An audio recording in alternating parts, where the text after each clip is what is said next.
Welcome to Telugu భూమి news channel. నేను సుమలత.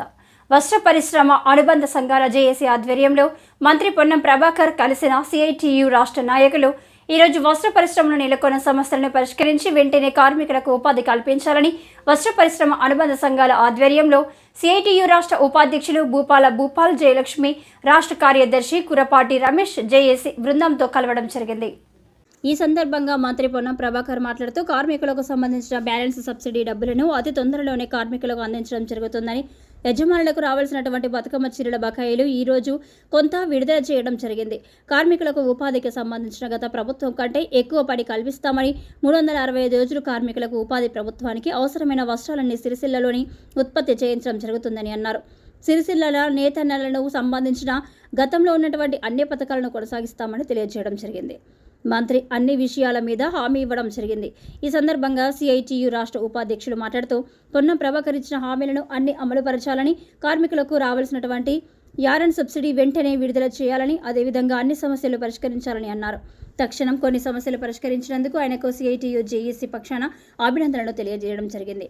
ఈ కార్యక్రమంలో జేఏసీ నాయకులు ముషం రమేష్, గోలి వెంకటరమణ, మండల సత్యం, తాటిపాముల దామోదర్, వేముల దామోదర్, గోవింద్, రవి, వెల్డండి శంకర్, కోడం రమణ, సిరిమల సత్యం, నక్క దేవదాసు పాల్గొన్నారు.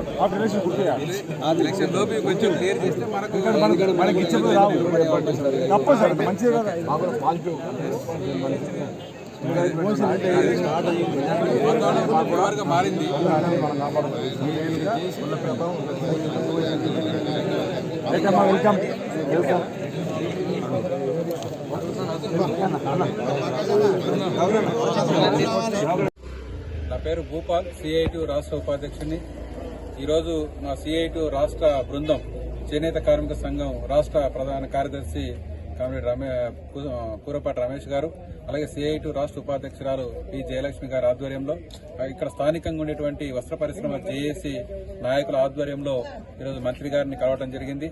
పొన్నం ప్రభాకర్ గారిని కలిసి చేనేత కార్మికుల సమస్యలపై, వస్త్ర పరిశ్రమ కార్మికుల సమస్యలపైన కావచ్చు, అలాగే యజమానులకు సంబంధించిన ఇష్యూస్ పైన కావచ్చు, జేఏసీగా గత 50 రోజులుగా పెద్ద ఎత్తున పోరాటం చేస్తూ ఉన్నారు. ముఖ్యంగా 273 కోట్ల రూపాయలు యజమానులకు రావాల్సినటువంటి బకాయిలు ఉన్నాయి. అలాగే కార్మికులకు సంబంధించినటువంటి బకాయిలు కూడా సుమారు 18 కోట్లు ఉన్నాయని చెప్పేసి వాళ్ళు చెప్పారు. వాటి కోసం సుదీర్ఘకాలంగా పోరాడినటువంటి ఫలితంగా ఈరోజు ప్రభుత్వం కూడా ఒక అడుగు దిగి వచ్చి ఈ సమస్యను పరిష్కారం చేయడం కోసం గతంలో మంత్రి గారు ఒక హామీ ఇచ్చారు. హామీ ఇచ్చిన మేరకు అమలు చేయాలని చెప్పేసి కోరటం కోసం ఈరోజు మంత్రి గారిని ఇక్కడ సిరిసిల్ల పట్టణంలో కలిశాం. ఈ సందర్భంగా మంత్రి గారు మాట్లాడుతూ మరి 50 కోట్ల రూపాయలు మేము రిలీజ్ చేశాము, అకౌంట్లో కూడా వేశాము, డిపార్ట్మెంట్ అకౌంట్లో పడ్డాయని చెప్పేసి చెప్పారు. కాబట్టి అలాగే ఇంకొక 30 కోట్ల రూపాయలు మిగతా ఒక 2-3 రోజులు వస్తాయని చెప్పేసి కూడా చెప్తున్నారు. కాబట్టి ప్రాథమికంగా ఈ డబ్బులు మంజూరు చేసినందుకు మంత్రి గారికి ముందుగా ధన్యవాదాలు మొత్తం జేఏసీ తరఫున, సిఐటి తరఫున వాళ్ళకి చెప్పడం కూడా జరిగింది. అదే సందర్భంలో రాష్ట్ర ప్రభుత్వాన్ని కావచ్చు, మంత్రి గారిని కావచ్చు, అందరూ కూడా విజ్ఞప్తి గతం నుంచి సిఐటిగా మేము చేస్తున్నాం. మొత్తం ఈ యొక్క వస్త్ర పరిశ్రమ కార్మికులందరినీ ఆదుకోవాలంటే, వాళ్ళ ఉపాధి కంటిన్యూగా కొనసాగాలంటే ప్రభుత్వం అనేక రకాల స్కీమ్స్ లో, అనేక రకాల డిపార్ట్మెంట్లలో ఈ వస్త్ర పరిశ్రమకు ఆర్డర్స్ వచ్చే విధంగా చేయాల్సిన అవసరంగా ఉంది. గతంలో అప్పుడు ఉన్నటువంటి ప్రభుత్వాలు జనతా వస్త్రాలని చెప్పేసి రేషన్ కార్డు ఉన్న ప్రతి ఒక్కరికి ఉత్పత్తి చేసి సప్లై చేసేటువంటి పరిస్థితి గతంలో ఉండేది. అలాంటి స్కీమ్ ని మళ్లీ ప్రభుత్వం కొత్తగా తీసుకురావాల్సిన అవసరంగా ఉంది.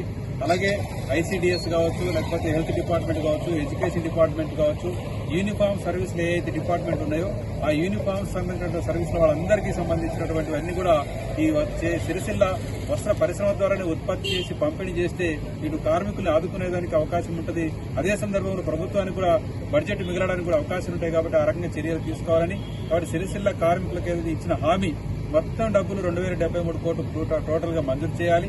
కార్మికులకు సంబంధించిన 18 కోట్ల రూపాయలు కూడా మంజూరు చేయాలి. ప్రాథమికంగా కొంత డబ్బులు మంజూరు చేసినందుకు మేమందరం ఈరోజు ప్రభుత్వాన్ని అభినందిస్తున్నాము, ధన్యవాదాలు చెప్తున్నాం. కానీ ఎన్నికలు అయ్యే లోపే పూర్తిగా క్లియర్ చేయాలని చెప్పేసి కూడా కోరడం జరిగింది. అందుకే ప్రభుత్వానికి మరొకసారి ధన్యవాదాలు తెలియజేస్తూ వస్త్ర పరిశ్రమ ఆదుకోవడానికి ఒక నిర్దిష్టమైనటువంటి ఒక ప్రణాళికని ఈ ప్రభుత్వం, కాంగ్రెస్ ప్రభుత్వం దాన్ని తయారు చేయాలని చెప్పే సందర్భంగా మేము విజ్ఞప్తి చేస్తున్నాం.